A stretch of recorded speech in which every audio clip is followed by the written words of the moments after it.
right. Good morning, everyone. Welcome to another Wilderness Labs stream. I know I say this every week, but this is going to be a fun one. Um, no, it will be fun. It'll be cool. So today we're going to be building a rainwater catchment monitoring system.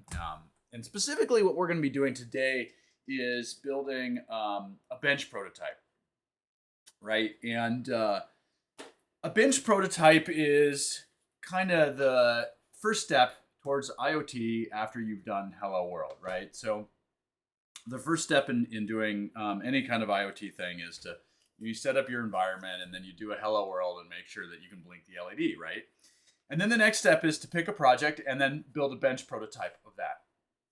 And a bench prototype is something that sort of models the your final solution, but you can run it on your desk or on your bench. And it's a way to provide early validation and sort of suss things out in terms of your final product, and also it'll give you something that later on, the bench prototype can actually evolve as you move to like a lab prototype or a field prototype and then going out to production, and you can continually evolve your bench prototype, and so that you can you kind of start with just like getting the basic kind of hardware working, and then you can do your cloud integrations and whatnot. And what's great about the bench prototype is that it models your actual production solution, so that you can always use that to develop on, to do testing, and to do the things that maybe don't require the whole hardware setup.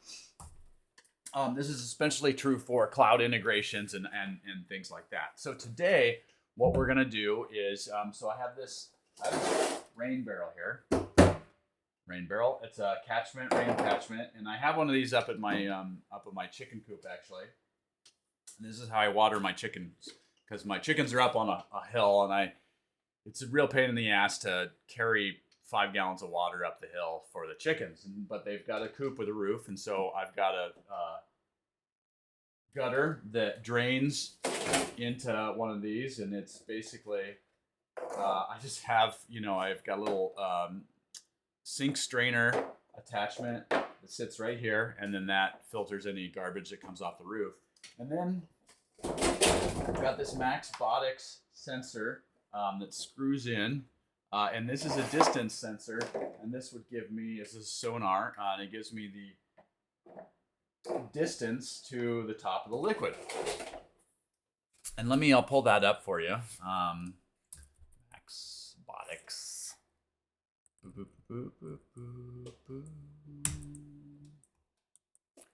So it's this one here, this XL tank sensor, WRMA. And this is pretty cool. It's we have a driver for this in Meadow Foundation, and what we're gonna do. Oh, I'm not sharing my thing. Oh, there we go. So Maxbotics XL tank sensor, and this communicates over serial or I2C or SPI, basically anything you kind of want. It'll also, even do analog. So very powerful sensor, and it's like ruggedized or whatever. It's meant to be operated out in the environment. But today what we're gonna do is that if I want to build something like this, the first thing I would do is build a bench prototype, and I would take a similar sensor. I would take something that I can put on my desk and go from there. So in this case, let me pull it up. I got my Project Lab board, and then I've got this distance sensor, this VL53 L0X, which is also, it's basically the same sensor. It's a sonar for let me pull it up. And this one I bought from Adafruit, VL53. There we go, Adafruit VL3. This is the one. Actually, this is the one, and it's got a Stemma QD cable, so it's nice. It plugs right into the Man, I'm really bad at showing my screen. Okay, so here, this is the sensor that I have on Adafruit. And it's got this nice cable. You can see here it plugs into the Project Lab board. And there it is. So that's what I'm going to do today. Today we're going to we're going to build a bench prototype that basically reads from the sensor and tells me how much liquid is in my, what the volume of my, or what the fill volume is of my rain container. So let's get started. Let's start. So the first thing that I want to do is kind of test my hardware and make sure everything's just working. So here I have the Project Lab demo, and that is in. If you have a Project Lab, by the way, if you don't have a Project Lab board, I highly recommend it because it makes prototyping and doing bench prototypes and even field prototypes so fast, because you can just plug stuff in and then you have, you don't have to do any soldering or anything like that. You don't have to do any like crazy hardware stuff. You just plug stuff in and then you get rolling. So let's see, Meadow Project Lab. So you can find this if you do have a Meadow Project Lab. You can find this under source, and then Project Lab solution. That's this. So first thing I want to do,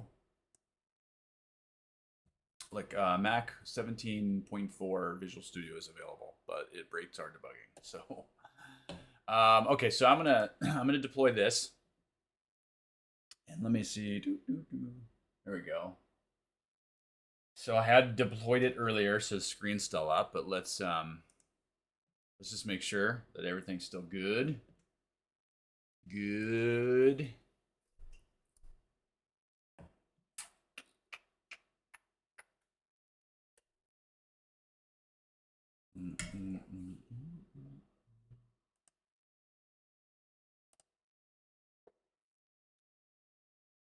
Holiday season is upon us. I don't know if I'm going to try to stream next Wednesday, but it's the day before Thanksgiving. I think I'll be able to. I really want to because I want to do the second half of this, which is moving from bench prototype to like lab prototype, because I want to show how Meadow Foundation makes it super easy to swap between hardware setups, so that you can, when you're traveling or something or whatever, you're just working your bench at your desk. You can do a bench. You can work on the bench prototype, and then when you need to, you can work on your field prototype or your production prototype. Okay, so looking at the Meadow output here, it looks like everything's up. Initializing hardware. We've got a lot of instrumentation here to show you when things are coming up. So it's all up and it's updating. Let's make sure buttons are working. Sweet. Fantastic. Great. Okay, so Project Lab board is up and running. Let me close this, and then let's open up Meadow Foundation. And this ought to be interesting, actually. I haven't opened up Meadow Foundation in a little while. I did pull all the latest, so hopefully I have all the goodies. Visual Studio takes a long time to open it because it's a huge. Oh, what's all this stuff? Meadow Foundation libraries, Maple. Do I need to pull Maple? Looks like Maple maybe got moved to its own repo. I'm guessing. Let's go find out. Maple.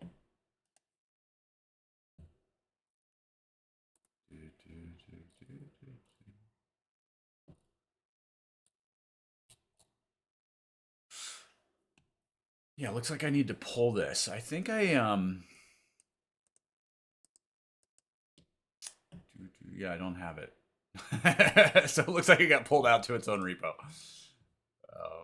So we'll open this up. We'll get it cloned. And not sure if we should be on main or develop, but we're going to find out. All right, let's reload, refresh, and see if this would get the same error.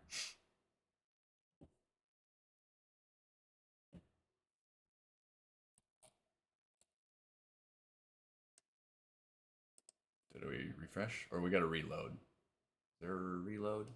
Guess not. Okay, well, I think we're good. Let's build core. See if that builds.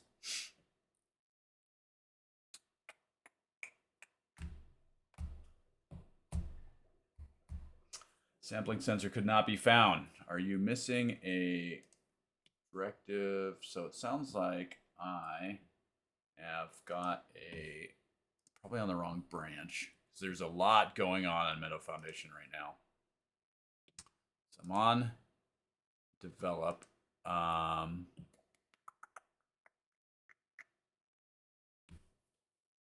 Maybe I should get onto main.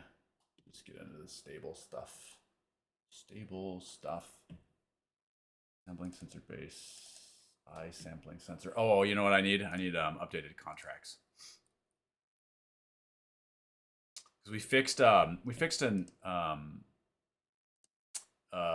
architectural bug in Meadow Foundation's minor one, in which sampling sensor didn't have an interface for it. So we did fix that, and all right, let's see if this.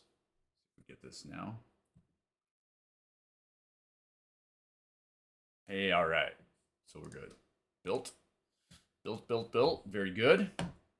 And then the reason why I opened up Meadow Foundation is if we come in here, we see all the peripherals, and each peripheral, here in sensors, distance, Maxbotics, each one has a sample, right? So if I want to test out some light sensor, for instance, then I can come in here and then I can run just the sample and I can see how it works, or if it works, right? So that's why I'm in here. Cool. So that built. It looks like Visual Studio needs to catch up.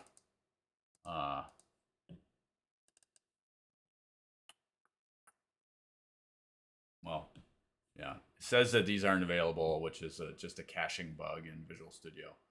Okay, so let's run this. Oops. I hit the stop button accidentally. Let's see if it keeps going. Oh, I guess it doesn't matter if I hit the stop button there. So we're building. And then it's got to check all the files on the device. It'll delete the files that it doesn't need. All right, uploading new files.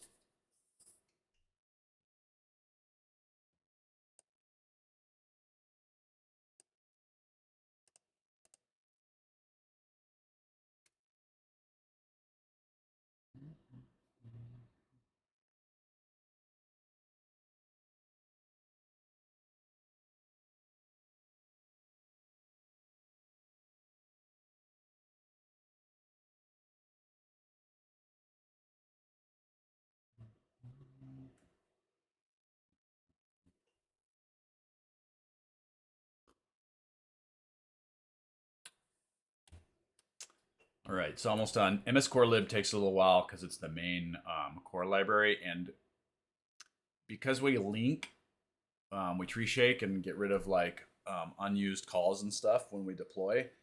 Whenever I do a new app, MS Core Lib has to get compiled to point to the right locations of functions and stuff.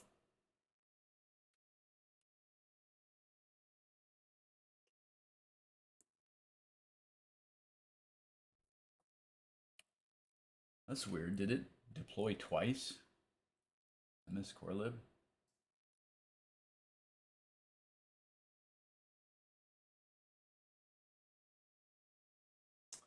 Looks like it.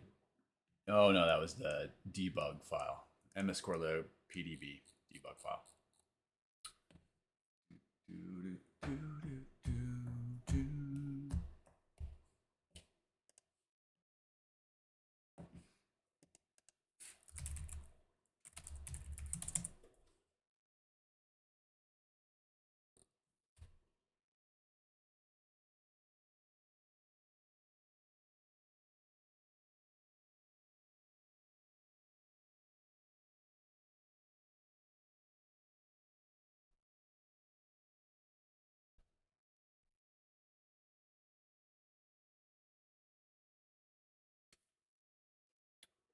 Okay.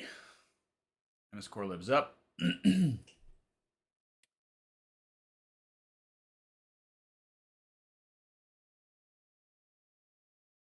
just a reminder, the first deploy of any application takes a long time. Once we get the files deployed, then changes are fast. But because I'm swapping around different applications, then it takes a while. Okay. Board's coming up. Everything's deployed.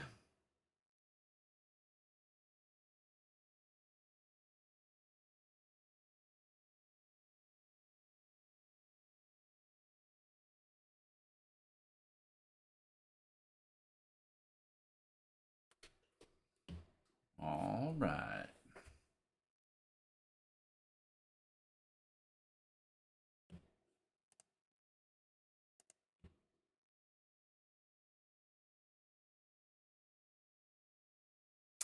Okay, we got an error, which happens because I deployed the default application and it's saying I scored C. Oh, you know what? I'm not doing so silly. I deployed the wrong app. I deployed the Maxbotics sensor. But what I really need is not the Maxbotics sensor. I need the VL53 whatever. That was kind of silly. I got the Maxbotics in my head. So let's set this one as startup project. And then, all right, now let's deploy this one. I'm sorry. I'm sorry. Oh, silly. That was silly. How's everyone doing today? Anyone got fun plans for Thanksgiving? You know, here we have.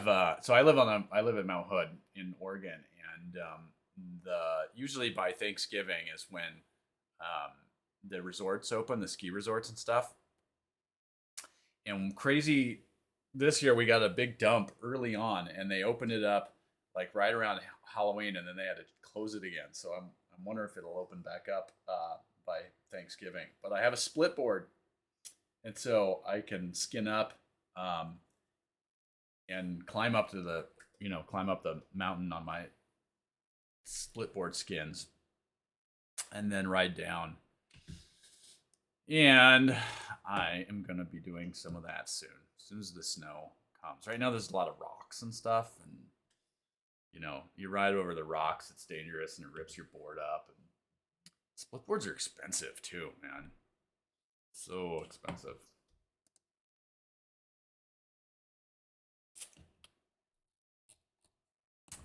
So, and I'm gonna be cooking a Friendsgiving in town. I'm gonna be in Portland, and we got some friends that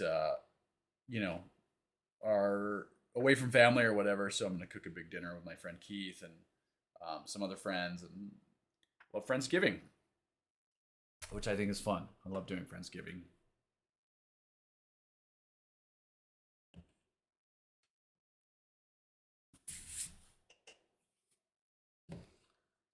All right, I think we're just about deployed here.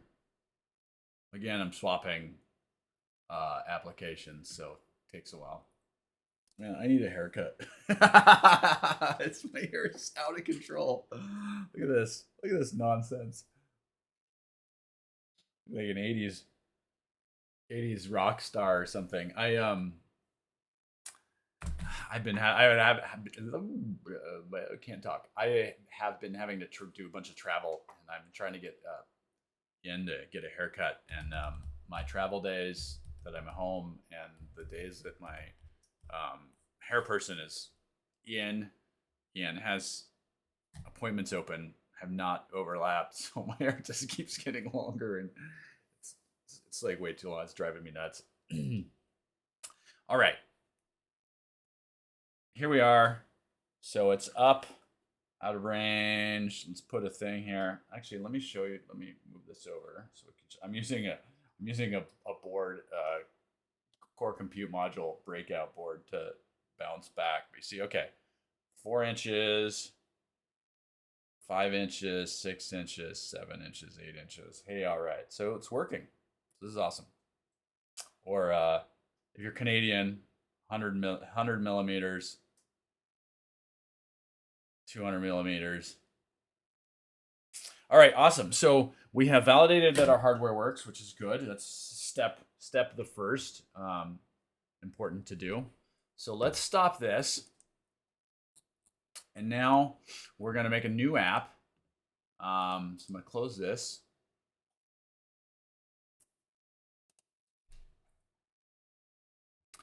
And let's do new Meadow application. We're going to call this rain water monitor. Rainwater monitor. And maybe we'll put this in. Should we make a repo for this? Maybe.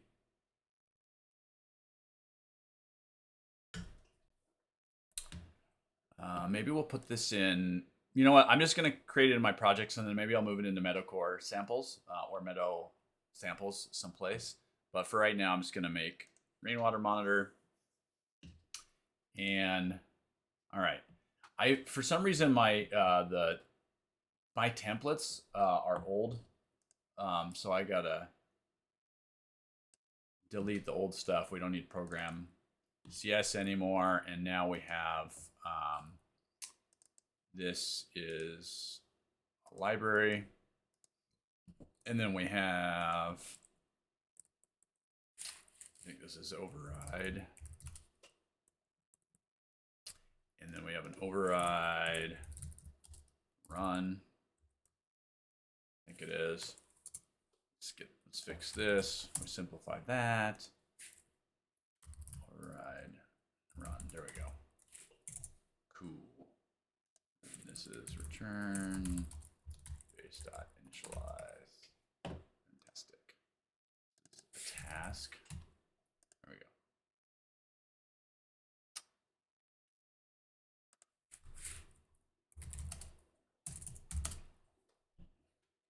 All right, and then we can get rid of this.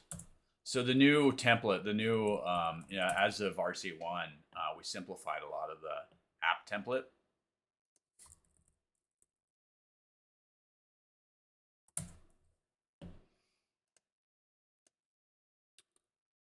All right. So run. I'm gonna do cycle colors. I don't know, duration, half a second. Cool. Oh yeah, time span from milliseconds. All right. So we just want to make sure that this runs.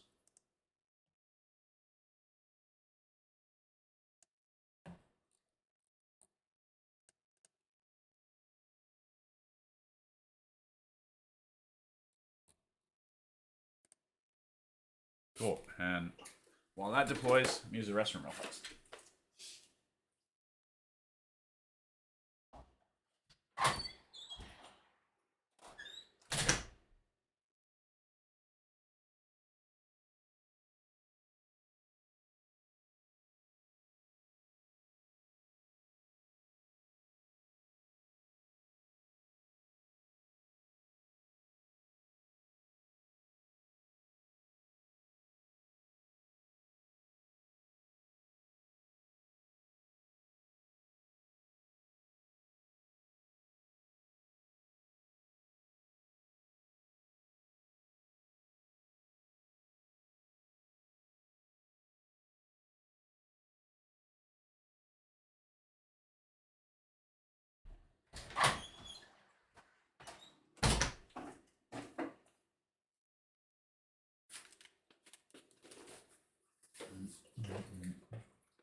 Okay, so while that is going, I also want to start in on getting my Project Lab hardware in. So there's a Project Lab NuGet, which is pretty cool. And it gives you a bunch of like access to the Project Lab hardware, makes it super easy to develop against. So ordinarily I'd just add that package, but we've got some changes to that we made a couple of days ago, and we haven't actually updated the package, which is going to go out this weekend with a bunch of other changes, along with like our IoT hub fixes and things like that. So I'm actually going to manually add those files in. So if we go to GitHub, Project Lab, we looked at this before, but this is where the files are. Dev Nerd Chick, good morning. Good morning. Better late than never.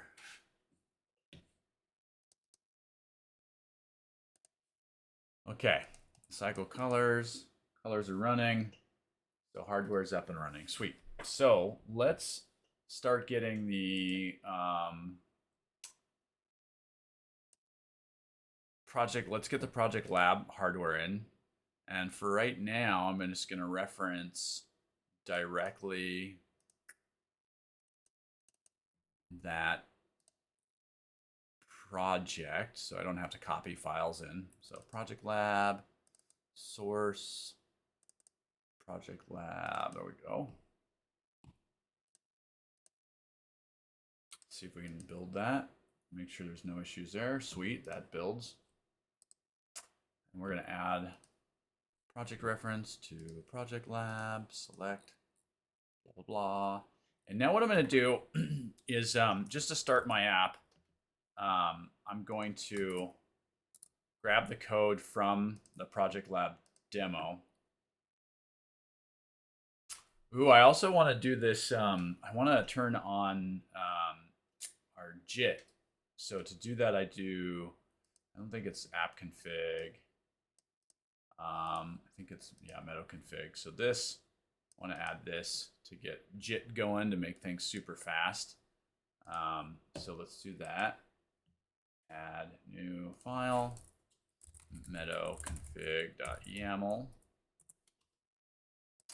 And what to do, I think copy to output directory to make that work. And then properties, copy always.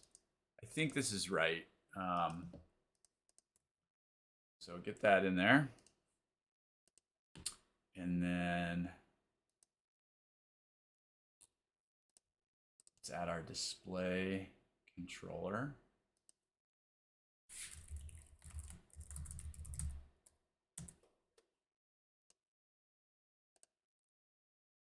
And this is a file that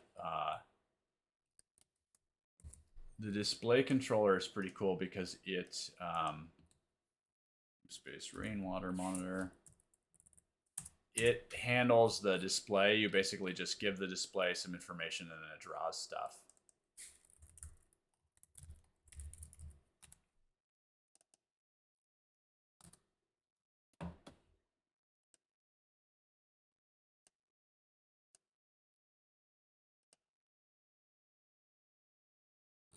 Okay, now I'm going to grab the Project Lab stuff just so I don't have to write this all myself.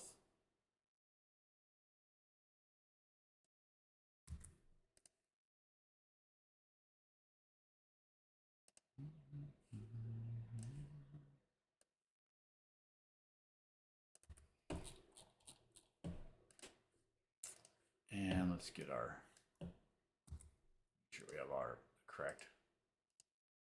Let's see if we can build. Expected, I lost a thing. There we go. Hey, Jorge. All right, cool. So now let's stop and let's deploy this to make sure that this is going good.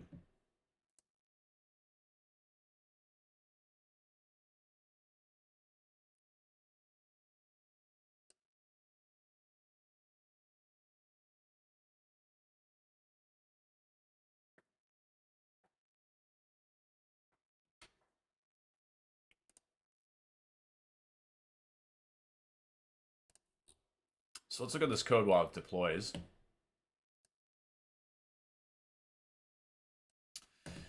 So the project lab is pretty cool. This project lab, it'll be a NuGet. It is a NuGet, which is it's not updated. But you basically instantiate a new project lab, and then you've got this hardware class on it, and it just exposes all of the hardware stuff. So you don't have to go and like do do that yourself. And it's cool because it supports all the different hardware versions, and it does the hard work there to figure that out. Which version it is, and then instantiates, depending on the appropriate version, it'll instantiate the appropriate hardware. So Project Lab Hardware 1, Project Lab Hardware V2, and then there's this iProject Lab hardware, which is the interface, the contract for what the hardware looks like. And this is actually super important because when you're building hardware, when you're building an application that targets multiple versions of hardware, or like a bench prototype set of hardware and a field prototype version of hardware, that's, the pattern is basically to create a contract interface. Make this bigger. So, i.e., bench prototype hardware, or sorry,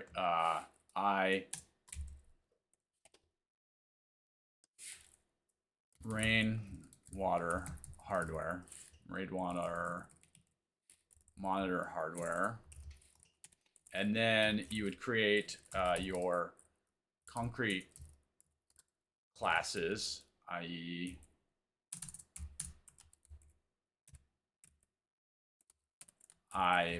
bench rainwater monitor hardware, and like if you had a lab, sorry, not and lab rainwater monitor hardware, etc. Right, and then you had a field prototype or a final product, and it might just be rainwater monitor hardware. And then what you do is you instantiate the appropriate one. So instantiate appropriate hardware for environment, and and then you would just use whichever one, and then you would use, you would make sure that you instantiate it as the interface, and then you can have multiple sets of hardware. So so our Project Lab stuff is up and running, so that's good. So I want to, let's stop this to make the noise go away. Let's close all this stuff. Meadow config YAML. That's not the right, that's not what it should look like. It shouldn't be a class. Let's get Meadow. I'm surprised it didn't crash, actually. Probably tried to parse that and was like, what? Okay. Sweet. All right, so we got our rainwater monitor. So now I want to create, per the conversation here, I want to create an rainwater interface. Rainwater monitor hardware. And it's going to have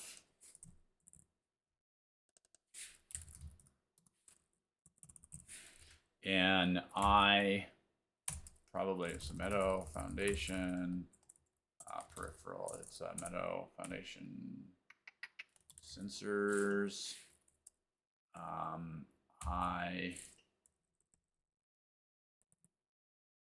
Center distance. Where's distance? Maybe I need to add a dependency or something. It's gonna have like an iDistance sensor. I think it's not called iDistance. It's called iRangefinder, I believe. Let's see if it can find it. Peripheral sensors. There we go. So this is gonna be our distance sensor.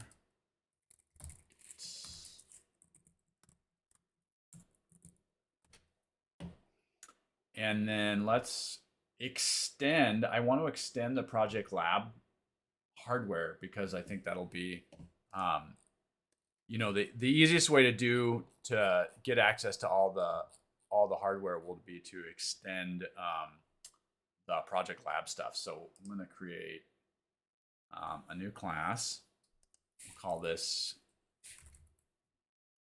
bench prototype or bench proto rainwater monitor hardware. And this is going to inherit from the Project Lab hardware. And it's going to implement our rainwater monitor hardware. And it's going to tell me that it needs a thing. So let's implement that. There we go. It's going to be get protected set. And all right. And I want to add a couple other things here. So protected. Let's just copy it from here. I want to get access to the logger. Oh, looks like we're doing the long way. So we can do this. So we have got a pretty cool logger in Meadow. I don't know I think it's a Meadow Core. And what it does is that it will log at different levels. It's ultra lightweight, right? So because we're on a microcontroller, and it will log at like different levels. Oh, Jorge, is that config file properly wired in the CS proj? I don't know, actually. This could be why I couldn't get it deployed the other day. What do I have to do? Tell me. Anyway, so we're going to create, we're going to go back to this. And I want to create this, so a logger, some new protected logger. And this is just going to, I'm just going to make a reference to this resolver log. Get equals resolver log. Cool. Using Meadow logging. Sweet. I'm going to put this in my hardware here. Sweet. And then we need our, move this up. It's our rangefinder.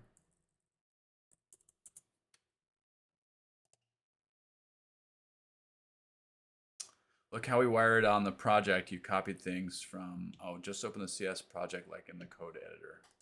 See how we wired it up. Okay, good.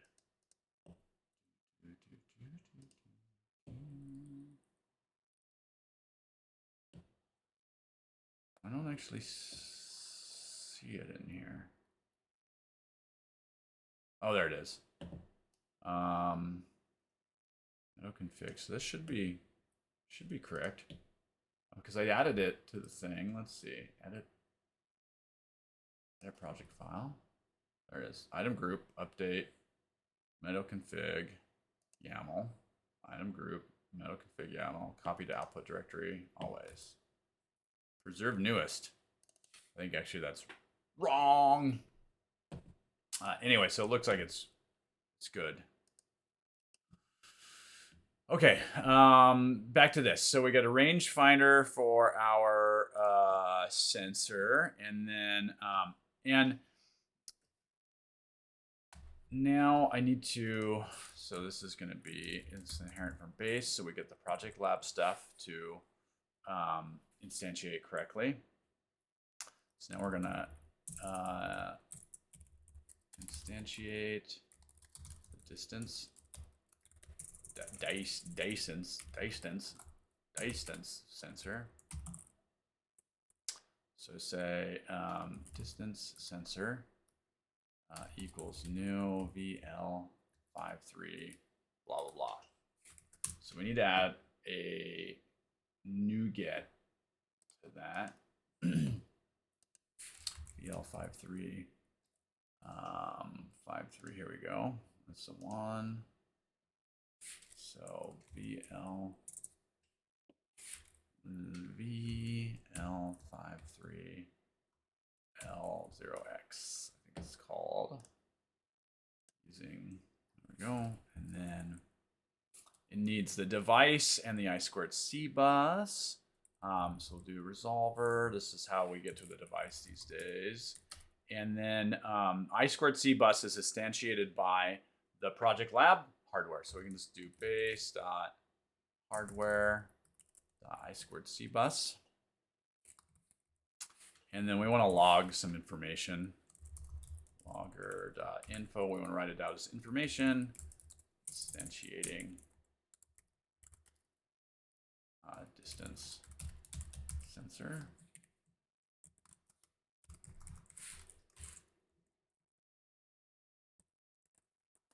Distance sensor up. Sweet.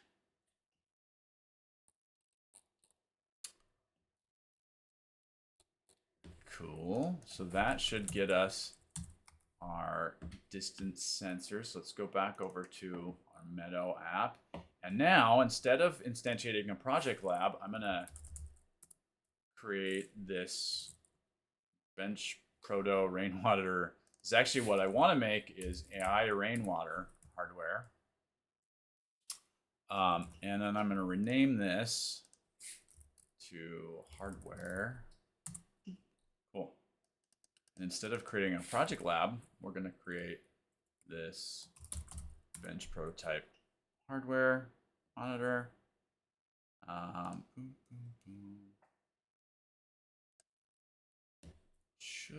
That should be fine because it's hardware.distance sensor. Did we not expose?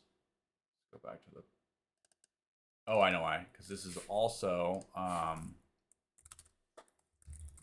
Project Lab.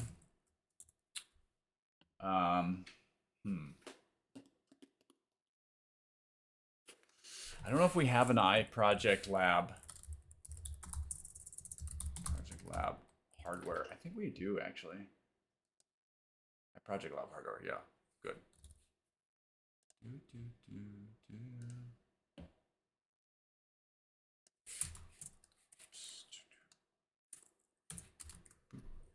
There we go.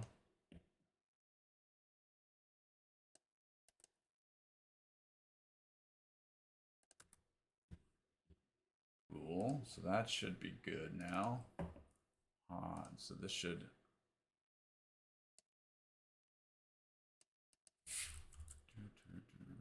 I2C bus. Oh, let me think about this. So the challenge here is that this is not the Project Lab hardware is actually a property on the Project Lab class itself. So what I want to do, I think we need to probably have to think about that a little bit. But what I can do in the meantime, we can fix this later. But let's right now, instead of iRainwater, we'll just do bench prototype. We'll call that the hardware. And then we'll get rid of. Wait, where was I? Project Lab, iRainwater. Get rid of that for now. Okay, so now this should be okay, and we want to do there's all that other stuff, and I'm going to add our distance sensor.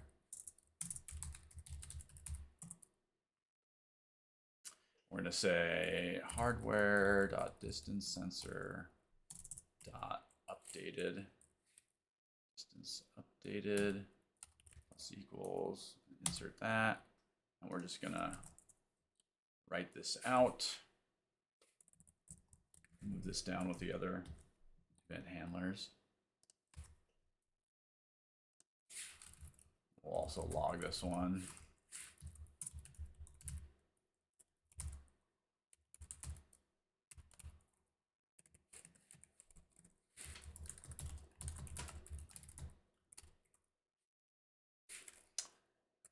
e.new.distance.centimeters.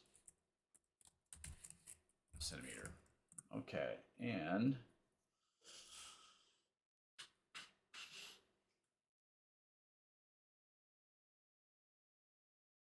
we're not going to write it to the display quite yet. We'll just log it. And then we need to, on run, we need to start updating it. So we're going to do distance sensor. So if hardware.distance sensor is not null, just in case, you know, because it's possible that it fails during initialization. So we're we code super defensively. Distance dot, and now we want start updating. So this is actually, so when I was saying earlier, we had this fix for eye sensor earlier. So this doesn't have a start updating thing. So this is something that's going to come out in this weekend's release. So for right now, in my bench, I'm going to do, instead of eye rangefinder, I'm going to do a concrete class. And we'll fix that after the release comes out. Now we'll go back to eye distance, updating distance sensor or whatever, and then we'll have that update method. It's cool. So now we have actually a start updating, and we're gonna update it. The other stuff pretty slow, but we're gonna do pretty quick on this, every half a second.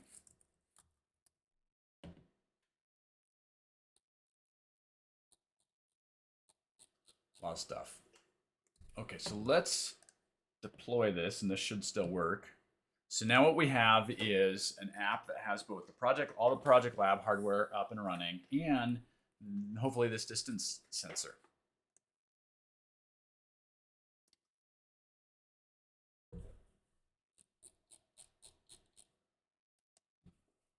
So it looks like it's deploying.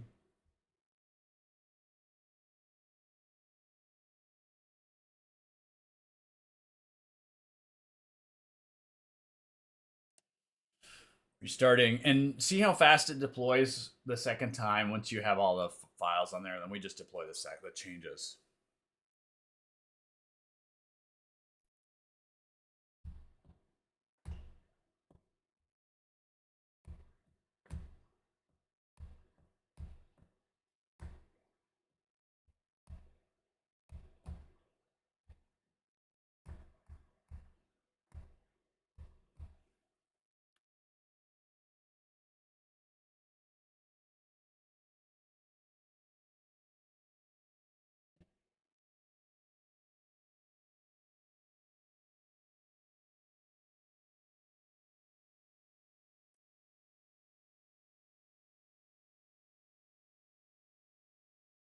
All right, running.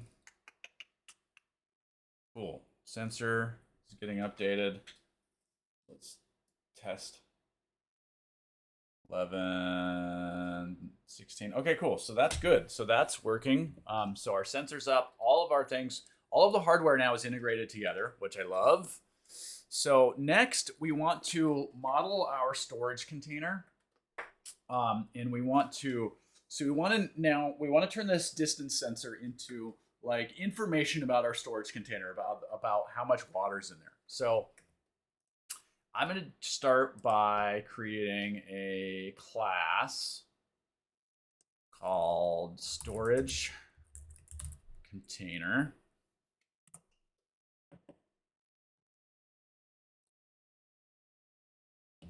And so this is going to have, let's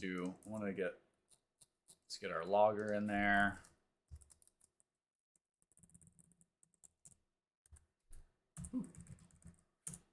And then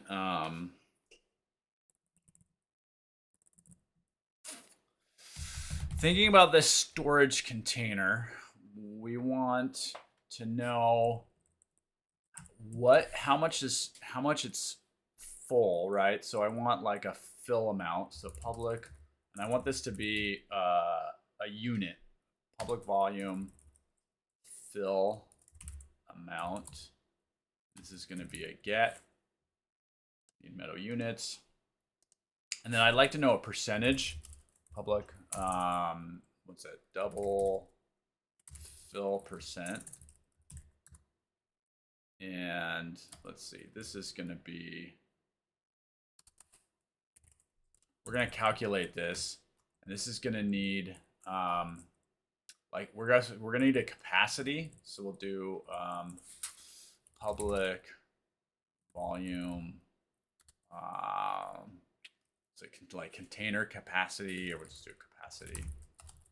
Boop, boop, boop, boop. And fill percent is going to be the amount divided by the capacity, right? So it will be return fill amount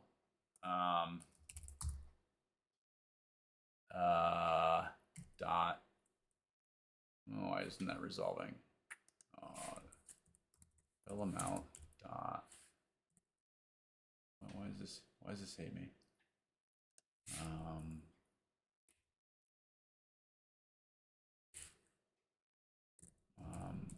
Oh, this is going to be fill amount dot liters divided by capacity dot liters. Okay.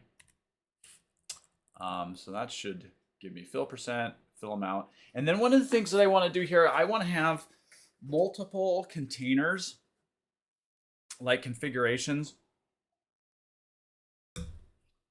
So I think I'm going to create a storage container config, right? Because I want to pass in, when I instantiate a container, I want to instantiate it per some known container config. So let me add a new class. We'll call this storage container config.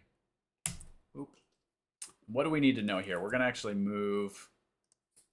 We need capacity.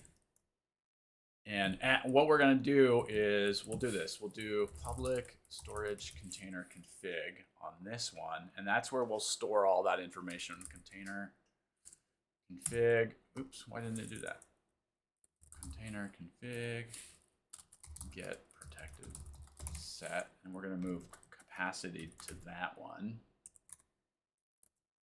And then fill amount, I think that won't be in the that's a dynamic thing.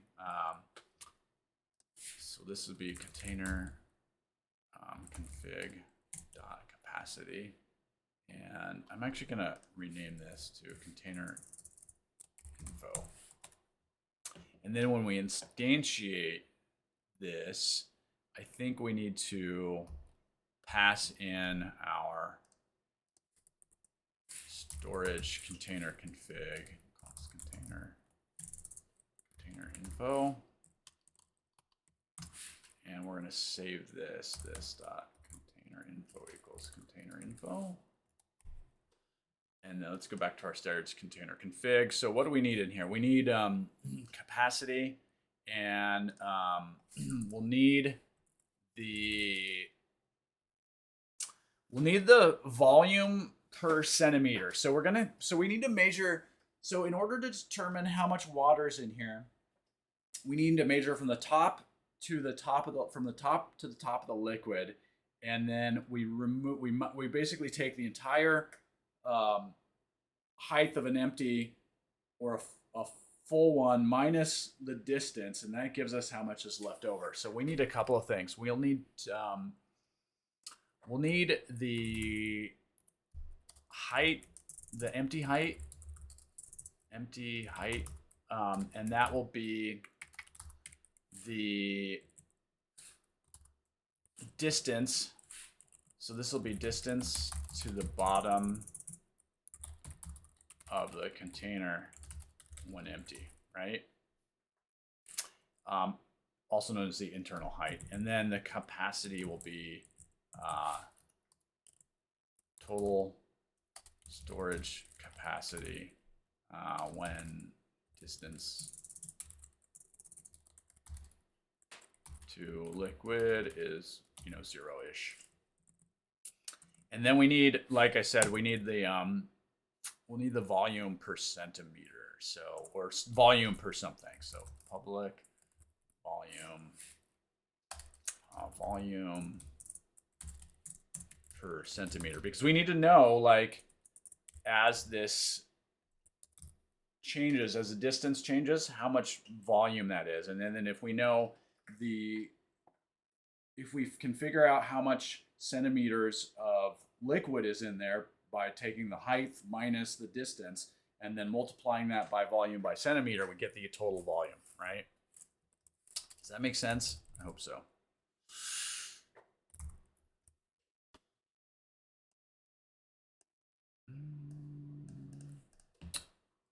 Okay, and then when we can, so when we don't need to get rid of this because we're going to use modern.net. So this is the volume of liquid per centimeter of height. Okay, now I want to do some known configs. Let's do public static class known storage container configs. So I'm going to do the first one is going to be based on this one. So this is going to be a public static storage container config, and this is going to be a standard 55-gallon drum. And we're going to do get and store this. Why not? Private static standard 55-gallon drum. Oh, we need it's a storage container config. Storage container config. We'll say if standard is, if that hasn't been, this is a weird optimization probably because we're gonna get it one time. So capacity. So if it's null, we're gonna say standard equals new storage container config, and we can do some modern C#, and we'll say capacity equals new volume, say 55 gallons. Man, I love our units. So cool. And then what else? We need the volume per centimeter. All right, so this is going to be, I have no idea, but we're going to have to go calculate that. So let's go find out. 55-gallon drum. Oh, look, I've already searched for its volume per inch. Volume per inch is 1.72. It was 1.7, 1.56. Accurate. So I think there's.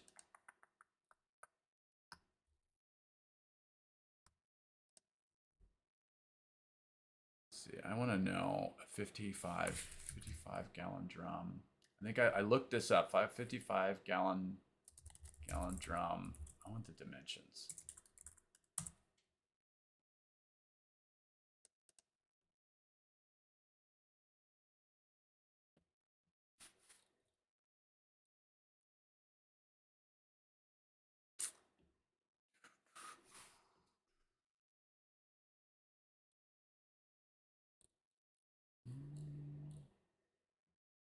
Huh, different kinds of steel, plastic, fiber. I got a plastic one. So I need the inside diameter.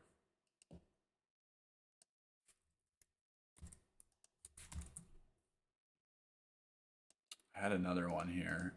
Let's see. Save this because I had done some research. Here we go. Standard inside dimension of 22.5 inches diameter and 85.1 height. Okay, that's good. So,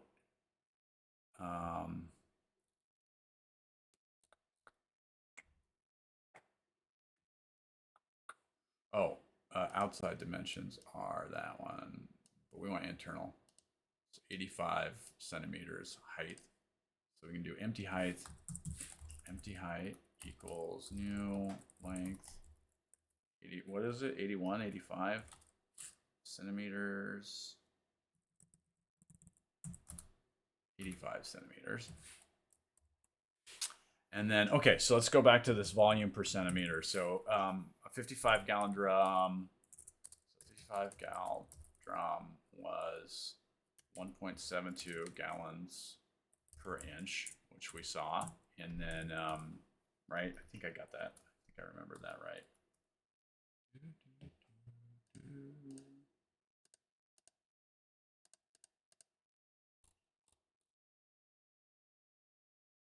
Yeah, 172. 172.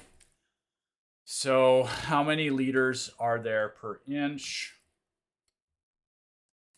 Liters per inch. Oh, wait. That's not what I, so how many, 1.72 gallons. I need a gallon. How many gallons? 1 gallon to liters is 3.78541. So that would give us 3.785 liters per inch, right? Because if it's that many gallons, then we have to multiply that liters. So 55 gallon drum is 1.72 gallons per inch. So we have to, and per gallon, then we need to do 3.78541 times 1.72 equals, so let's go find some calculator. 3.78541 times 1.72, copy. So that's liters per inch. And then we got to divide that by 2.54 because that's how many centimeters per inch, right? So we do 6.54 divided by 2.54 equals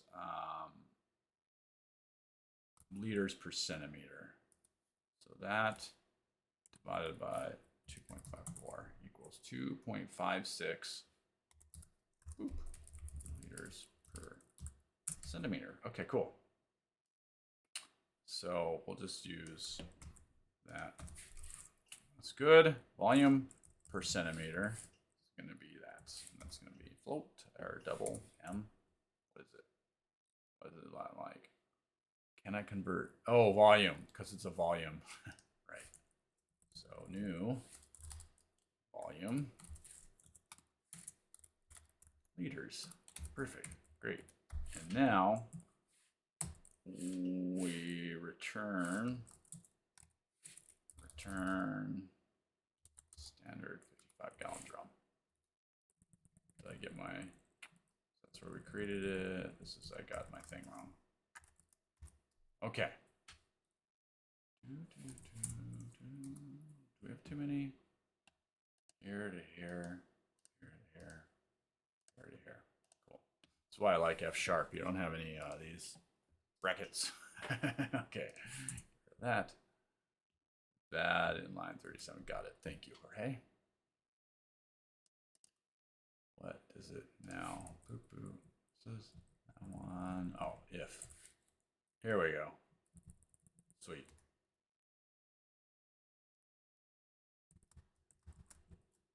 No, I gotta put this down here. So I had it right first time. Okay, standard 55 gallon drum. And then for my bench prototype, I want something smaller. We'll say public static bench container. And this is just, we're just going to fake something here. We'll say, storage container config bench container. And we'll say that so let's do the same thing.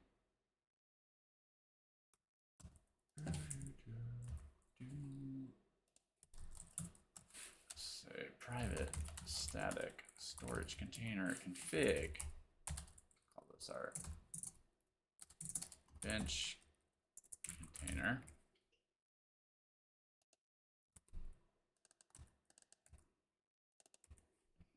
And we're going to say capacity, that's fine. Let's say still 55 gallons.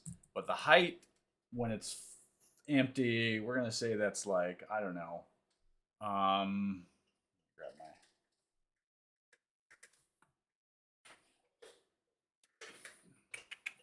Let's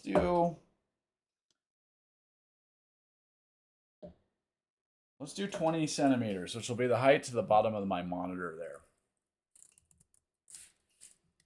And then if that's the empty height, volume per centimeter. So let's do 55 divided by 20, 2.75 liters. It's not, that can't be right, right? So I'm just trying to fake it here. So I'm saying if it's only 20 centimeters and each one of those have, it's 20 into 55, isn't it? 20, because it's volume per, is that right? 20, 55? That's not right. I'm getting this now. I'm getting myself screwy. Okay. So the empty height is 20 centimeters. So this would be a very wide, and 20 centimeters holds 55 gallons. So, oh, I know, because I'm trying to do 55 gallons. So let's do 55 gallons to liters is 208. So it would be 208. Wait, how many? So it's volume per height. So 208 divided by 20 equals each centimeter would have 10 liters, right? So if we multiplied that by 20, we'd get to 200 liters. Okay, good. So 10.4 liters, 10 and a half. Sweet. Okay, so now we'll go back to this storage container config, capacity, empty height, volume per centimeter. I think that's everything we need in there. Now, when we instantiate a storage container, we pass a known storage container, we save it, and then fill amount is going to be, so now we need to actually calculate the fill amount.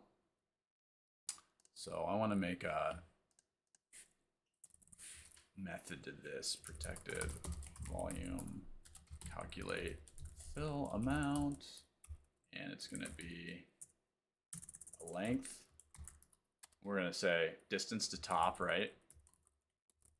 Because we're going to pass in how far that top of the water is.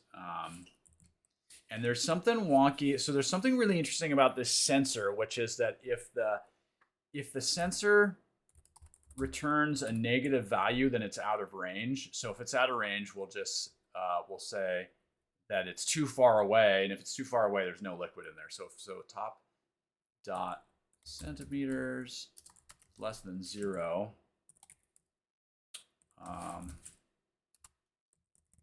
Then we're going to do return new volume 0. Okay, and then otherwise we need to do some, let's see, it's the height, right, minus the empty space. And then that would give us, so height minus empty space would get us the distance of the volume of liquid in there, right? And then we multiply that by our volume per centimeters. So return new volume, and it's going to be, let's just calculate this out. So container info dot empty height minus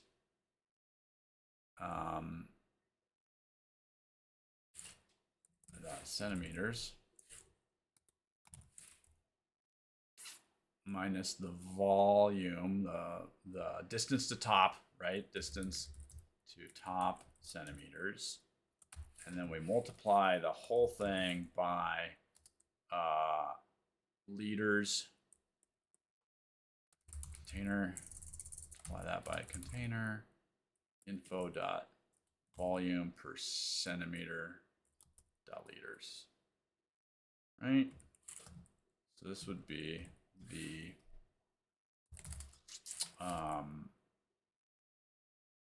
volume in centimeters. So new volume in centimeters, and let's get this centiliter. Sorry, volume in liters. That's what it is. Volume in liters. Okay.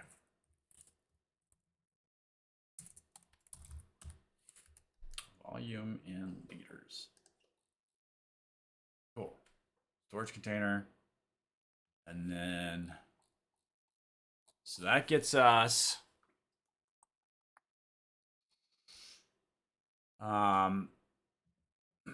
so fill amount. So we gotta, so let's do a get.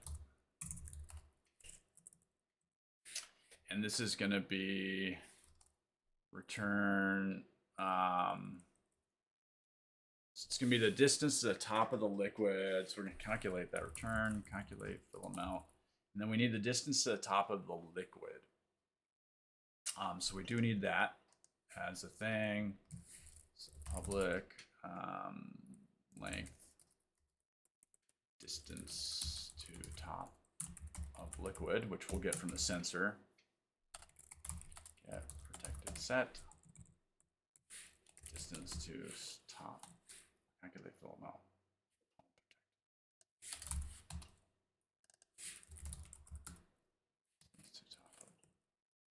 Calculate fill amount. Sweet.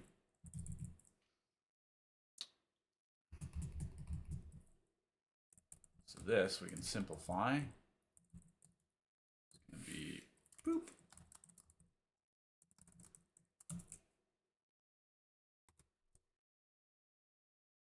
Cool. And then fill percent. So everything looks good, I think. Let's think about this for a sec.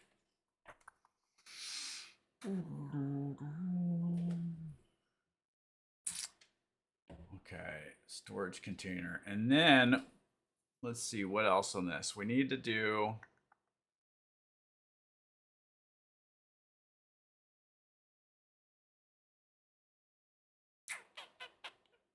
we need our sensor. So so we're gonna wrap, so the storage container is actually gonna wrap our sensor. So when we create this, I also want our, it's gonna be our rainwater monitor hardware. But for now, we're gonna use before we get crazy, we're just gonna use the bench prototype. Actually, I think we can get away with rainwater hardware. And then we need to save this. So I'm gonna do, so these are all our properties, and we'll do our internals, protected rainwater monitor hardware.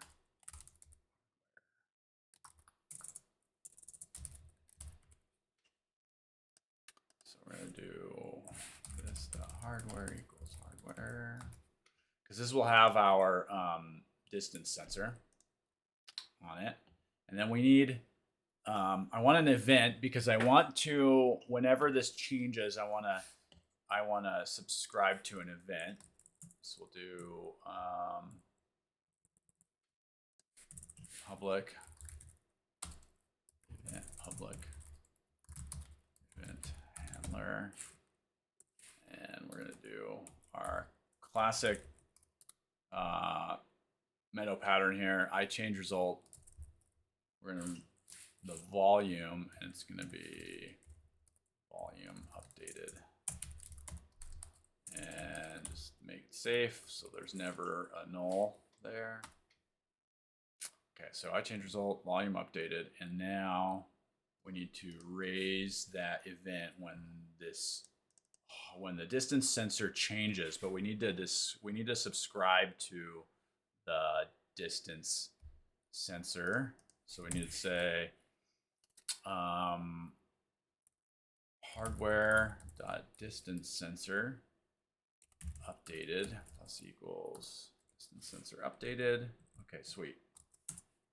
And then when it does get updated, we're gonna do a change result. So we'll say var old conditions equals this dot fill amount, and then this dot distance to top of liquid equals the new new dot centimeters.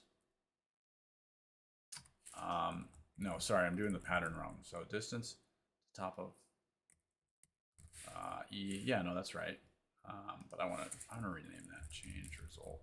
There we go. Change result.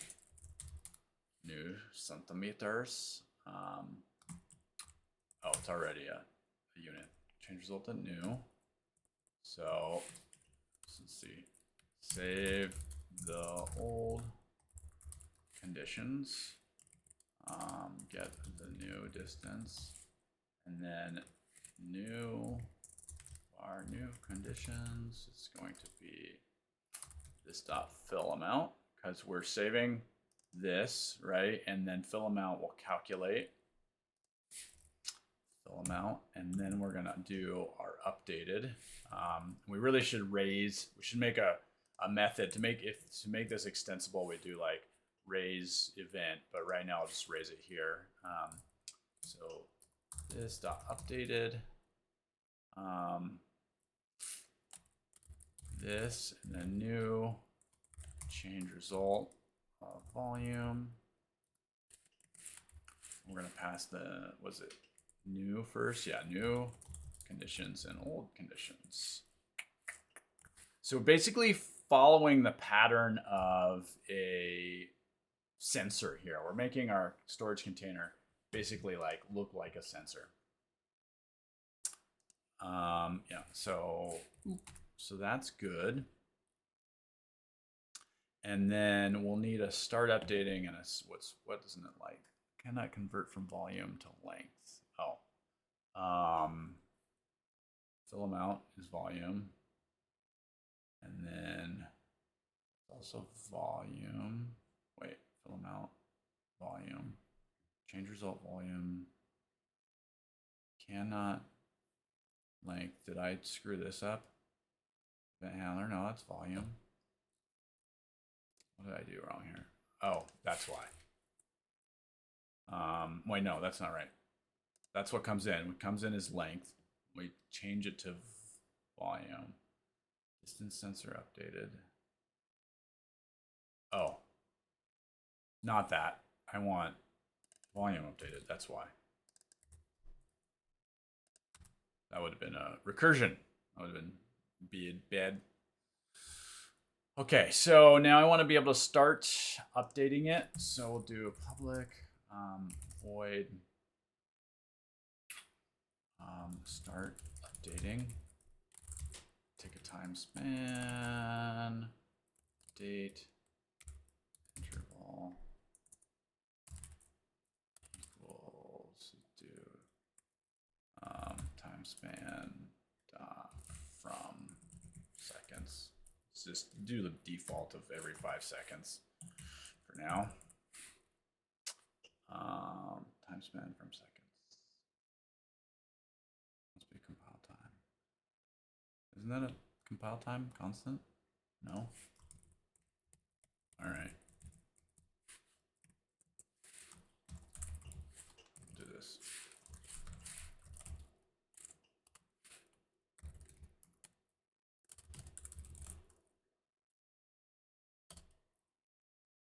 Update intervals long, then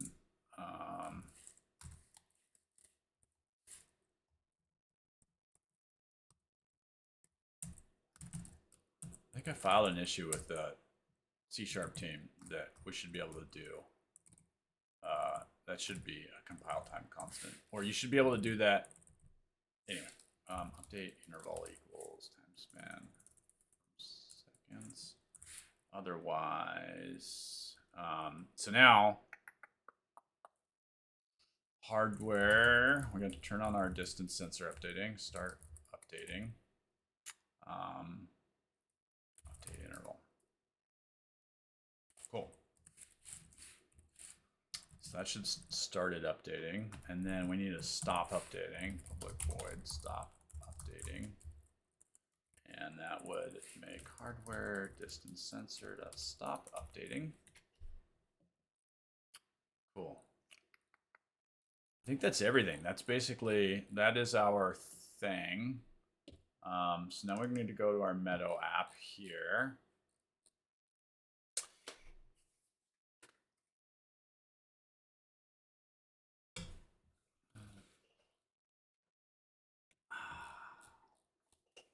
All right. So now we want to, our bench prototype water monitor hardware has this distance sensor. We've got our storage container that wraps that. So I want to go to Meadow app and I want to create a storage container. And in here, when I instantiate, I want to, let's get rid of this. Let's now do our distance sensor, or sorry, storage container. Container. So do storage container equals new storage container. We'll do our bench. Where's our, what's it, known storage container configs. We'll do a bench container. We also have to pass in the hardware, right? Our stuff, which is bench prototype rainwater monitoring hardware. Bench prototyping. That's what we call it, hardware, just hardware. All right, so new storage container, passing that in, and then, so that should create the appropriate stuff. And then in run, instead of updating the distance sensor here, we're going to update our storage container. So storage container, start updating. And let's do time span from milliseconds, 500. Okay. Start updating. And then when we log this, so we need to distance sensor. So we need to do storage container dot volume updated plus equals. There we go. Move this down. Get rid of this.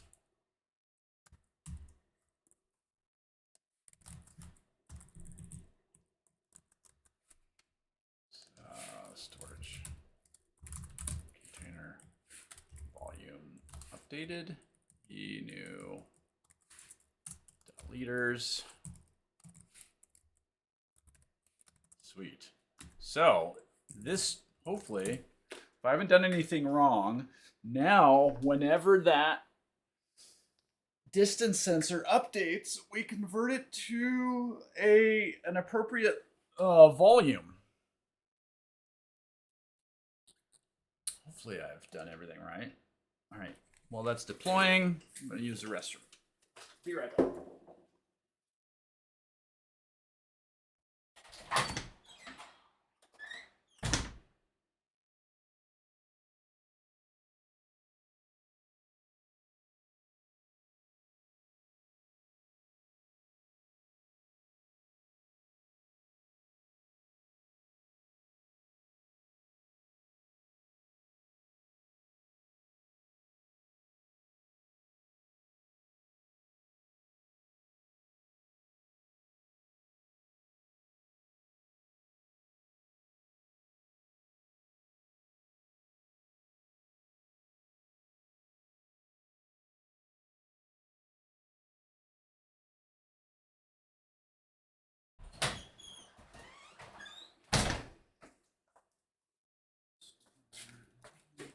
All right.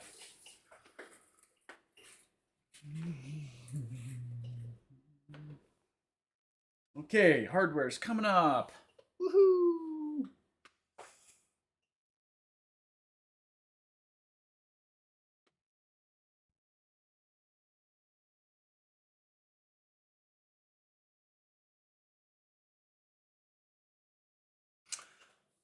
All right, so it's bouncing all over the place because it doesn't know but we'll put a thing here. Okay, look at that. I got a thing. Um, can't really tell, but I'm holding a board above the distance sensor. So if I go down, 134, yep. And then if I move it away, we should have less water, right? Because the water is farther away. If I bring it all the way up to my monitor, look at that, I go negative. So we got to fix that. So if it's greater than the distance, we'll just say 0 liters. But that's amazing. Look at that, it's working. Okay, cool. So let's add a little bit of help there. So let's do storage container, and we'll say calculate fill, and we'll say if if volume in liters is less than 0, then we'll just say volume in liters equals 0. Okay, let's deploy that. And that should fix that. This is really a bench prototype problem, right? Because it's in the actual container, we shouldn't hit that.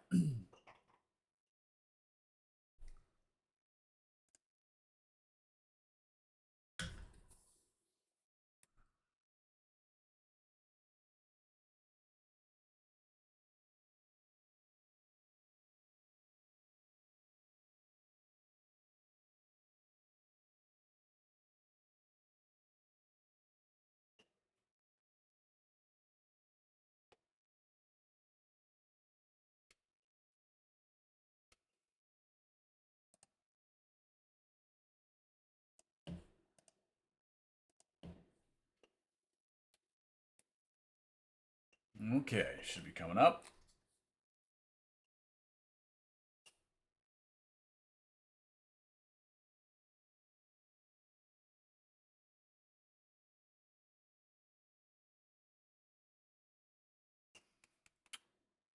Initializing everything.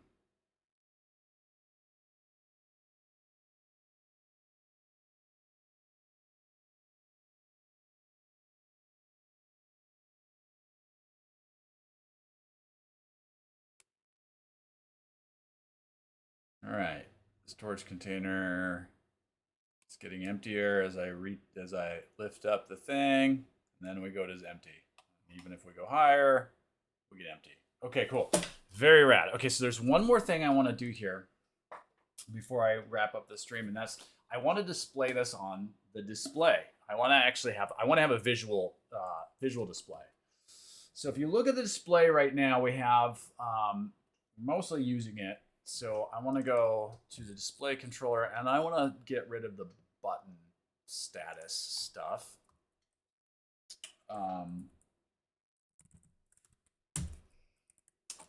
So I need one more thing.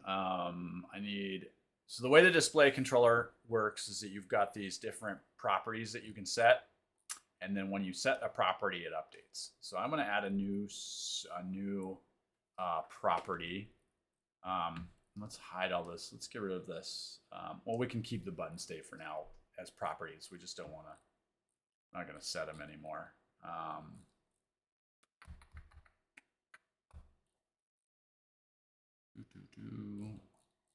Okay, let's add a new property for fill percentage. So we'll do public double container fill percentage. And I'm gonna do protected double container fill. Do a backing property. initialize it as 0. And then when we update it, so we'll first remove get. It's going to be container fill percentage set. So now we're going to do set it container fill percentage equals value, and then we're going to call update. And then on the display, I'm going to draw this. So we're drawing up, down, left, right. Where's our initial pressed? Where are we drawing up? See how we have this up, down, left, right there? Let me zoom in. I don't know where that's actually getting drawn. Up. Capitalize up.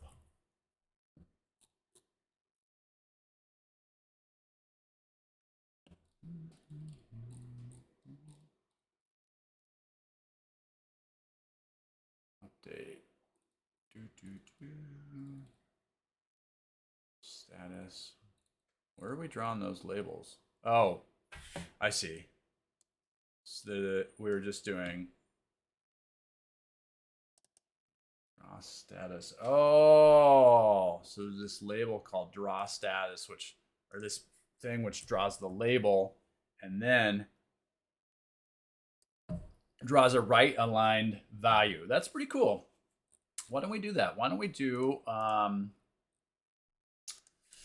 that's smart. I think Adrian coded up this. So we'll do container. Let's do water percent. And then we're going to draw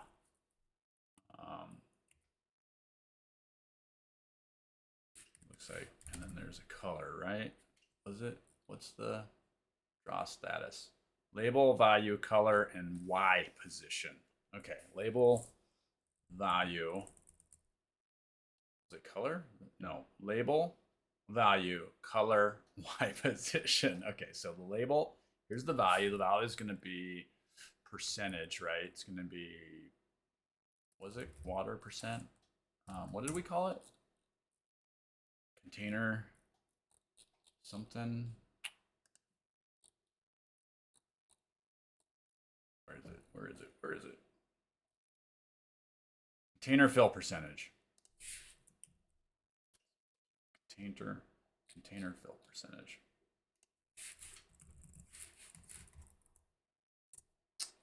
Container fill percentage. And then do percent on that. And then was the color, I think it was. Wilderness Labs colors. Chilean fire was nice. Chilean fire. And then the Y. And we'll just replace the top button, which was at 200. No, what was the top button? Up button was at 160. Okay. So hopefully we'll now get the water percentage on that.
Okay, everything's coming up.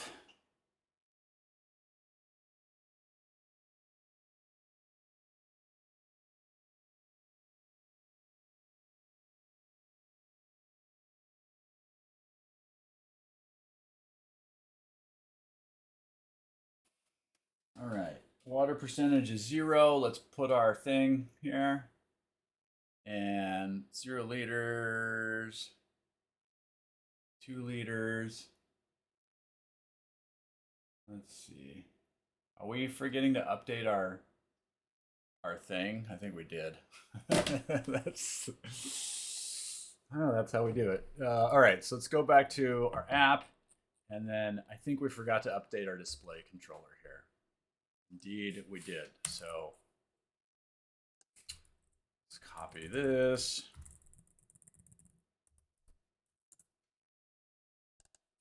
Dot container fill percentage. So that's a volume. So now we're just going to read it directly from the thing. We're going to say container, was it hardware dot, no, container, storage container dot fill percent. All right, see if that works.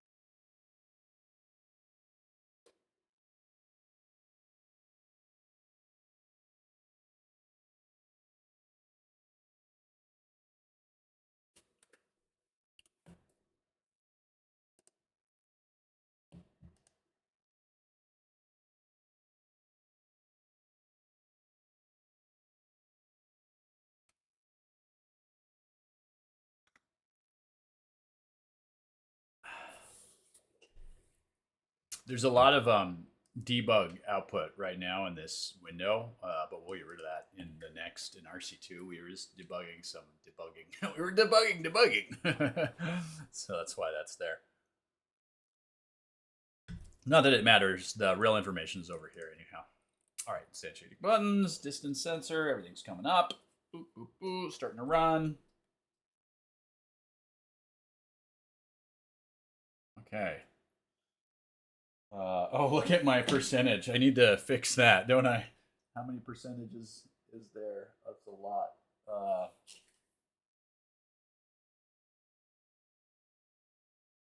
It's probably because it's got a lot of.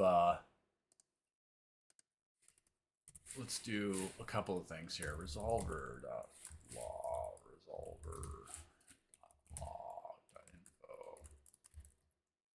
We're gonna do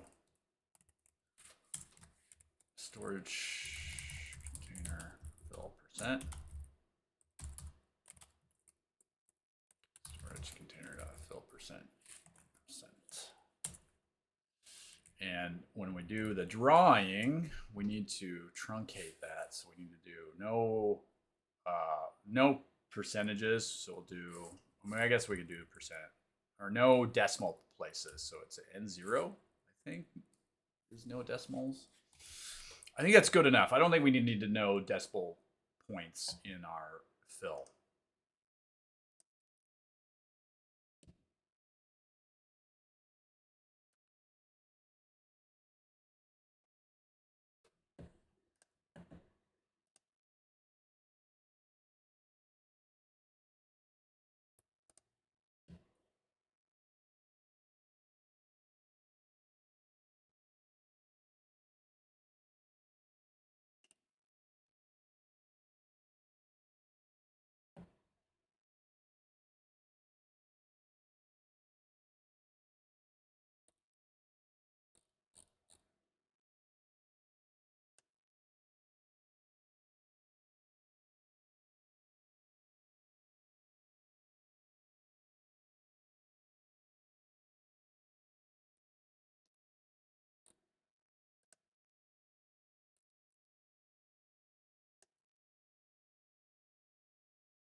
Okay, everything's coming up.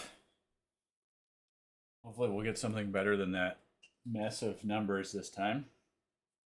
Instantiating buttons, Bring display controller.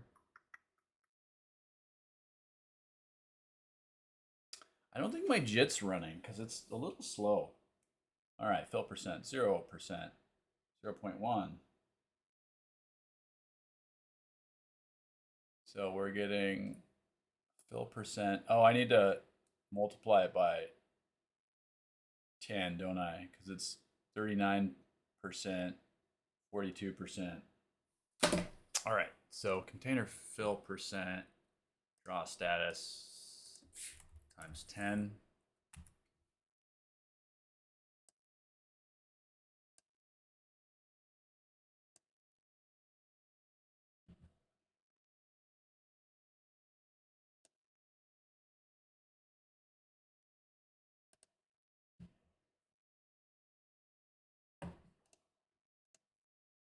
All right, third time's a charm.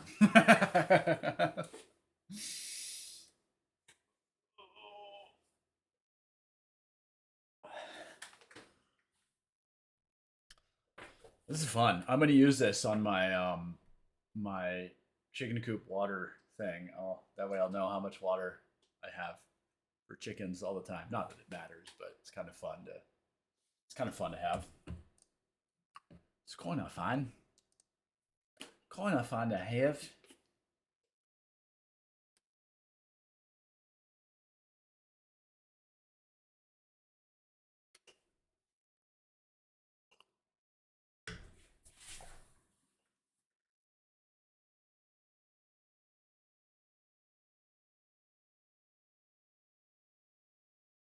All right, everything's coming up.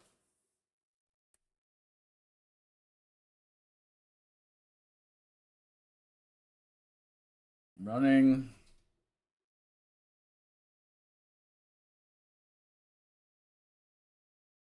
All right. Storage container fill percent, 14%, 16%, 17%. I think my 3, 4. I did something wrong. Do I have to multiply it by 100? 10. I do. I need to multiply it by 100. Man, what is it? All right. 100. And let's actually output this in the log, just in case. Resolver.log info.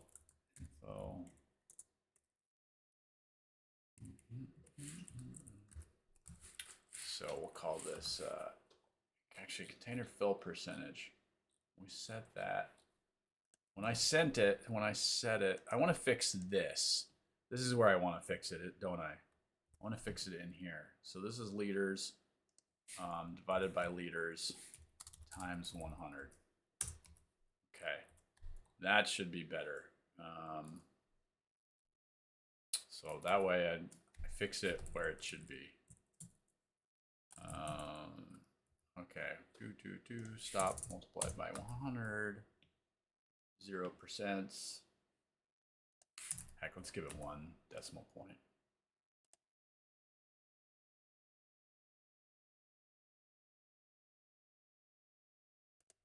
Should also do something where I should do a check to see if it's great, because it can never be greater than 100%, right?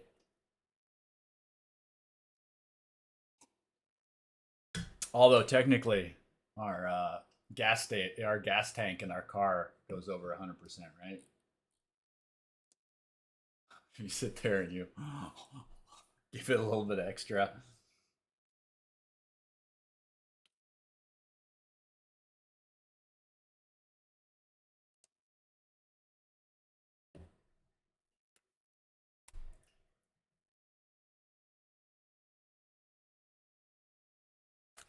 This is how you know I didn't do this beforehand. I'm not faking it because there's so many bugs. So many stupid bugs. Decimal points. Oh man, decimal points and order of operations always just killed me in math. I'd get all my tests, all the answers. You show your work, right? Luckily, if you show your work, you get partial credit because I always like move the decimal place or something. All right, enough of that nonsense. Okay, fill percentage. Why is it at 0 now? It's all 0, 0, 0. Fill percent. Oh, because it was up there. That makes sense. So if we go down, 33%. Fantastic. Look at that. It's working. Exactly. So I can show you the whole thing here. Exactly how we want it. 37%, 44%, 45%, 50. I think I feel like the math is a little off someplace on my calculations. I'm not sure where that's at, but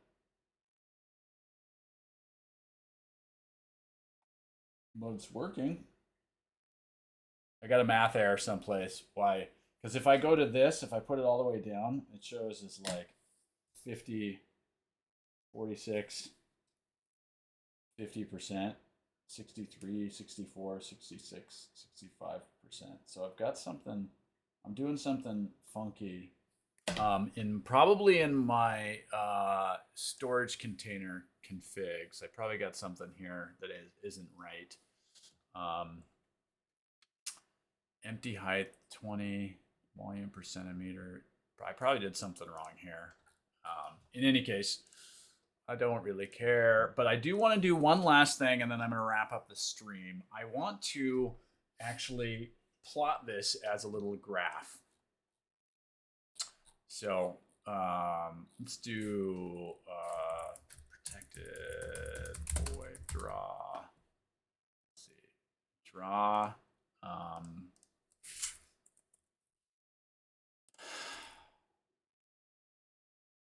Draw water fill graph. Actually, we'll make this a little draw bar graph. And we're going to do that at double X, double Y, and then we're going to do double height and a width, double width. All right. And then we're going to do fill, right? Double fill percent.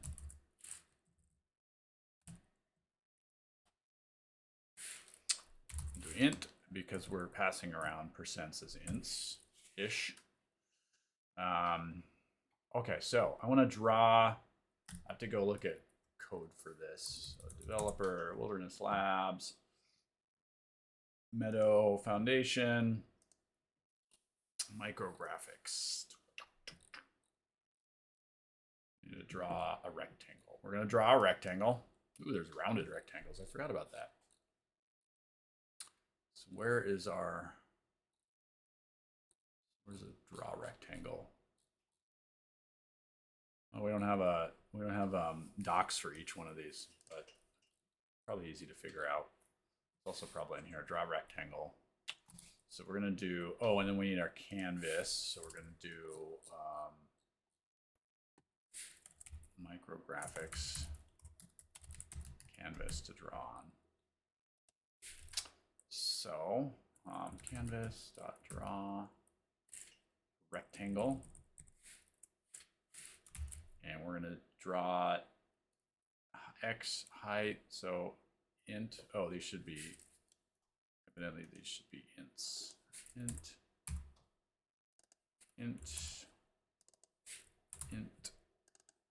Int, draw rectangle, X, Y, width, height, enable, turn on pixels or turn off pixels. Oh, I wonder if that's for,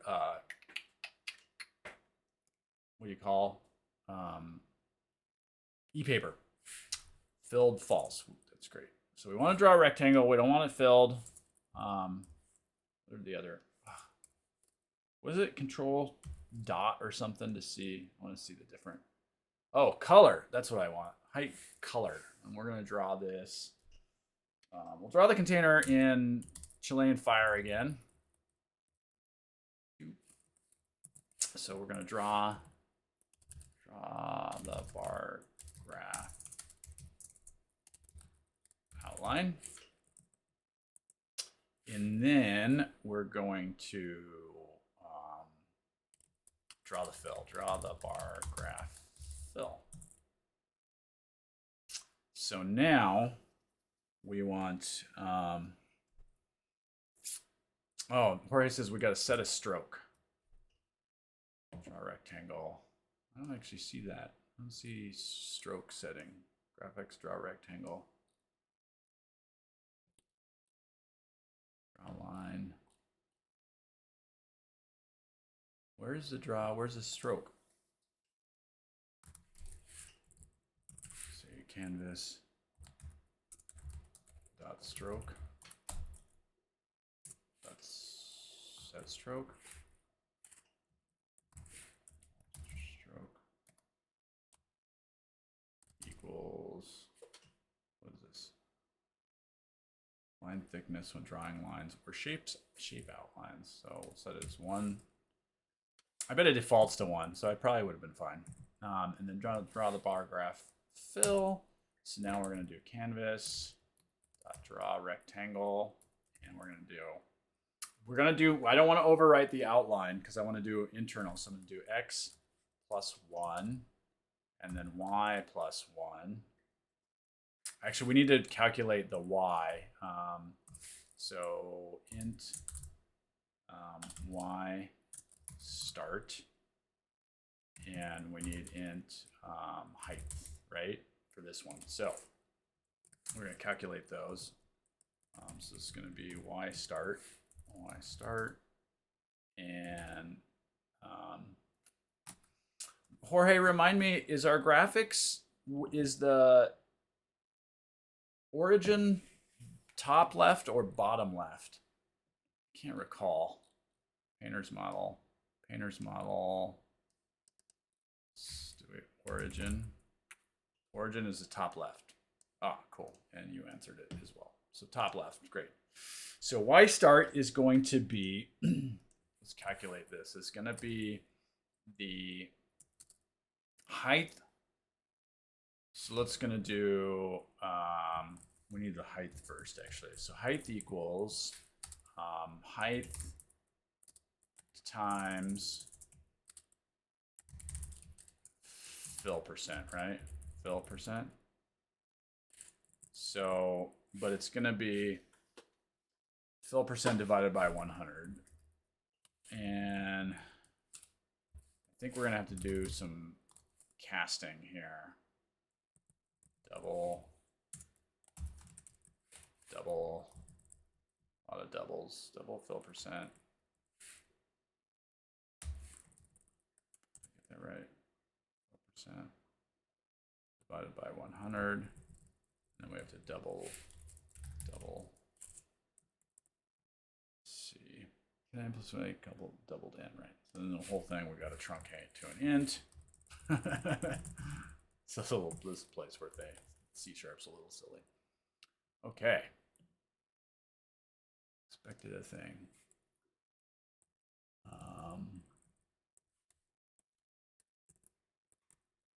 What is it? Local parameter height cannot be declared. Oh, right. Fill height.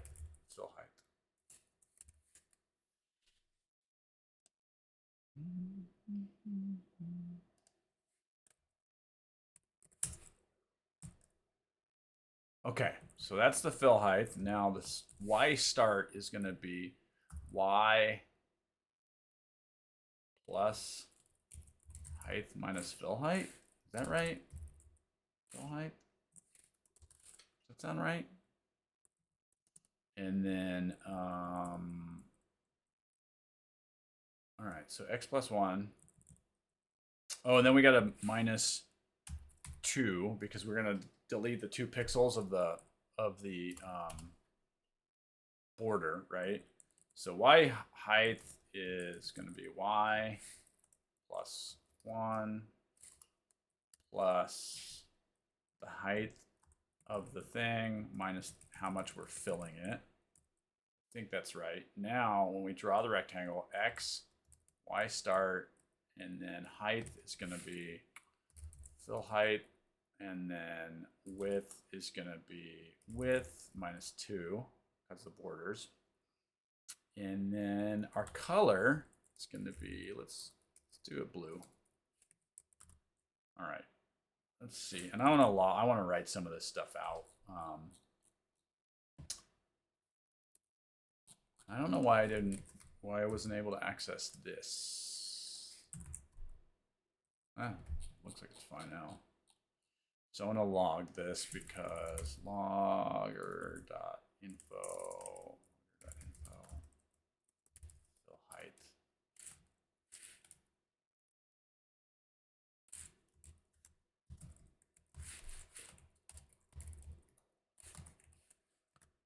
So when things go haywire, I gotta know why.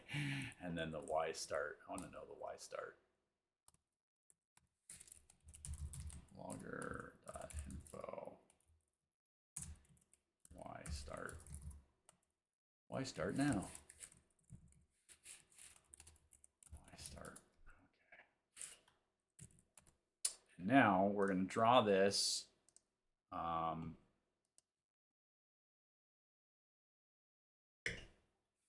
So I'm still going to draw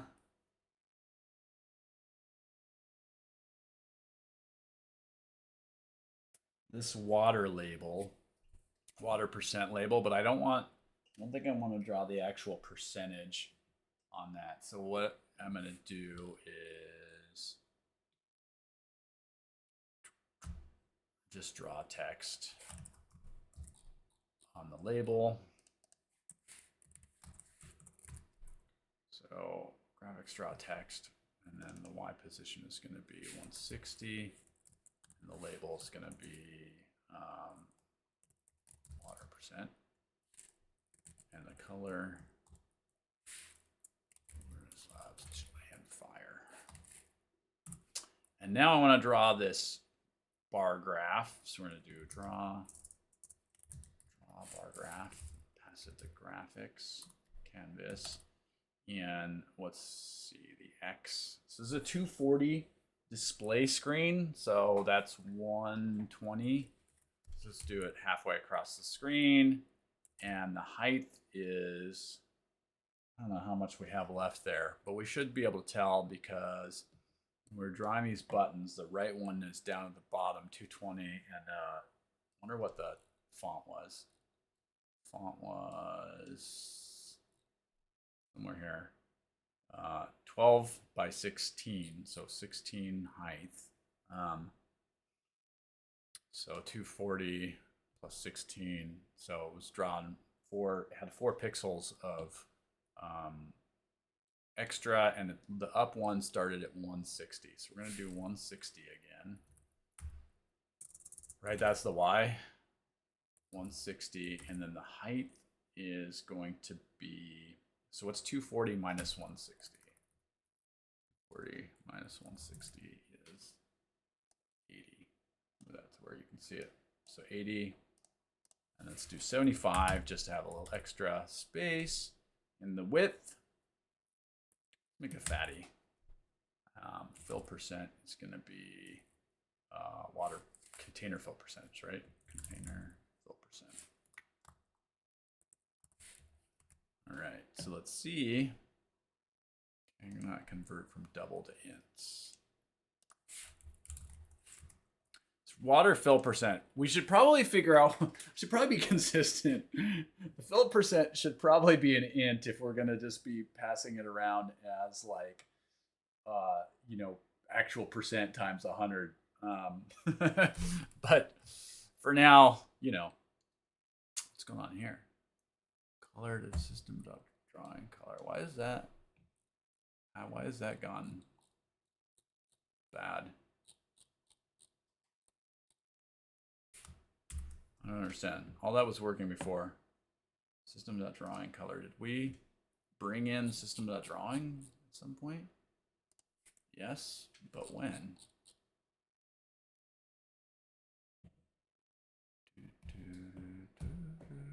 That's weird. Wait, I don't recall bringing in system.drawing.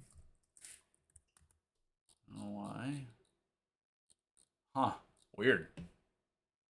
Okay, let's see if this works. my graphics drawing skills.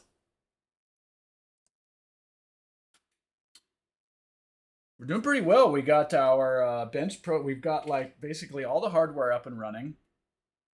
We're reading the distance sensor. We're abstracting that into a storage container. And we're drawing that storage container fill percentage to the device, to the display. Yeah, I'm pretty happy with this so far. I still need to make a decision about this fill percentage. Like, what does that actually mean? What is fill percentage? What is fill percentage?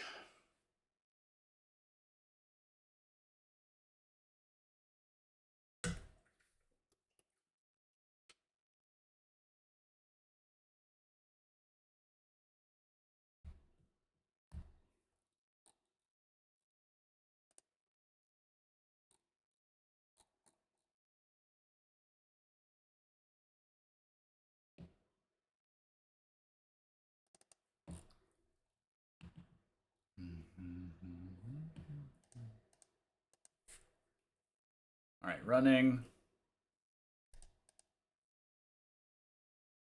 Fill percentage 0. Hey, we got real close. Look at that. That's funny. I'm clearly calculating the one of the widths wrong. Whoa, things are getting crazy. Look, it kind of does it. Yeah, that's. I think I'm calculating x and I've swapped x and y or something. All right, cool. Well, that's getting close. We want to fill this. So filled equals true. And then let's see. Draw a rectangle, x, y, height, width, height. Oh, because I've got these swapped. So that's problem 1, width, and then height. And it's width minus 2. All right, that actually might fix it. So let's stop and we'll redeploy. See if that fixes our problem. I think we still got some Y thing happening, but we'll see. We may not. We may be okay.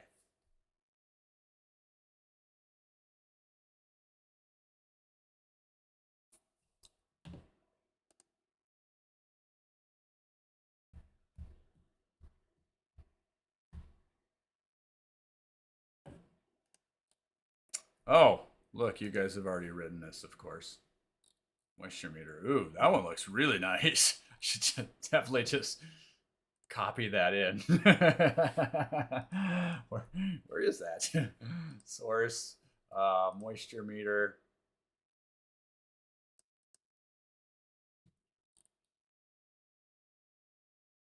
Where's your moisture sensor? Where are you drawing? And controllers, I think. I don't see it in that moisture meter. I don't see. Oh, there it is. Nice. Man, so much better than mine. That's all right. That's cool though. I like that because it's got the it's got this color coding for. All right, look at this. We're here. Oh, look at that. It's full. It's getting fuller. And then it's getting less full as I move it away. And then we're getting empty. Ah, amazing. Amazing. Getting fuller. Look at that. It's working. Very cool. Very cool. All right. I'm stoked. I do think I should upgrade it to Jorge's. Nice. This is really nice. Actually, I do want to upgrade it to that. But anyway, that is fantastic. That's exactly it's what I wanted to get done on this